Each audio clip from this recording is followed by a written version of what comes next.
Good evening, I'm James Mahon. Thanks for joining us for News 12 at 11. Now, gun sales have broken records in recent years, and with states across the south begin to offer a tax-free gun weekend, sales are only spiking. News 12's Annie Santoro talked to a Tennessee state senator and a local gun store today to find out when and if the volunteer state will ever jump on the tax-free gun weekend. It's tonight's top local story. Andy, thank you. Christians and Muslims prayed together this week in an act of solidarity. It comes after controversial comments from Sheriff Jim Hammond earlier this week. He labelled Islam a form of communism.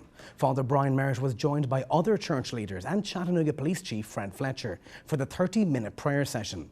Local Islamic leaders tell News 12 they were shocked by Sheriff Hammond's remarks and want to move forward as a community. Sitting in the seat of law enforcement because it sends a message to the people who work for him, if he's telling to watch the Muslims, their activity, and that Islam is some type of communist organization with a God. See, all of that is opinionated. Now, there are now more than 3 million Muslims living and working in the US.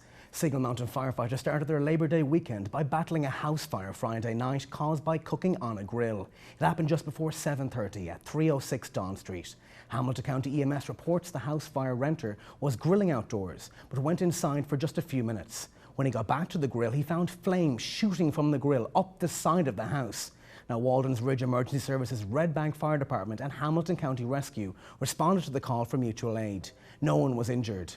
Hamilton County Sheriff's Deputy Donald Myrick finds himself on paid administrative leave tonight, and that's pending an active investigation into some alarming evidence found at his home.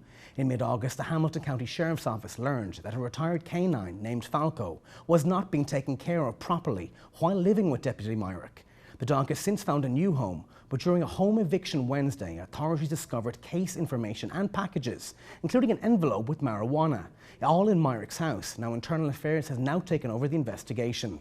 A judge ruled this week that Hutchinson's Medical Centre's bankruptcy protection can continue. A Chapter 11 bankruptcy trustee will be appointed to oversee the hospital's management until it's sold. The judge will also allow the sale of Trenton Family Practice for $350,000 to the Dade County Industrial Development Authority.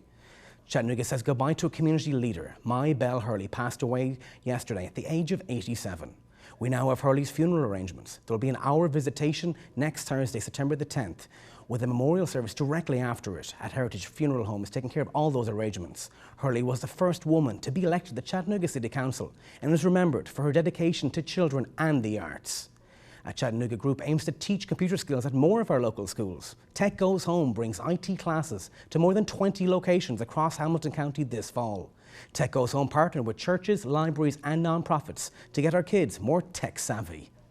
Technology is sort of all over the place, especially in schools. It's getting to be more and more so, especially as we roll out one-to-one programs where each child has a device. And teachers are starting to utilize the internet and online resources more and more for homework assignments. So if you don't have access to those things, or when you take your device home, you don't have connectivity at home, it's very, very difficult. Now, Tech Goes Home posts the locations of all their courses on their website. The first 15 hours of training are free of charge. Kentucky County Clerk Kim Davis will spend the Labor Day weekend in jail for refusing to issue marriage licenses to same-sex couples. Today, hundreds of her supporters rallied outside the jail where she's being held. Don Champion has more from New York as we cover the nation. Now, thousands of migrants from Arab and Asian countries reached their dream destination of Western Europe today after Austria and Germany agreed to accept them. But many more are still on the way or stuck in transit. CBS News correspondent Wendy Gillette reports from New York as we cover the world. And most of those migrants are fleeing civil war in Syria. A Texas State student is becoming an internet sensation. She uses a Barbie Jeep to cruise around campus after getting a DWI, and it's drawing a lot of attention. Doug Miller talked with her family. She's what you would probably call a class clown. Her family will tell you what's going on with Tara Monroe is no surprise. Now it's time for sports. I love football, but for some reason I think Jamal and we have two different types of games in mind. Is that right, Jamal? Definitely, James. We have plenty of football to talk about today, but not the football you love. It's the first big Saturday in college football, so I decided to dress the part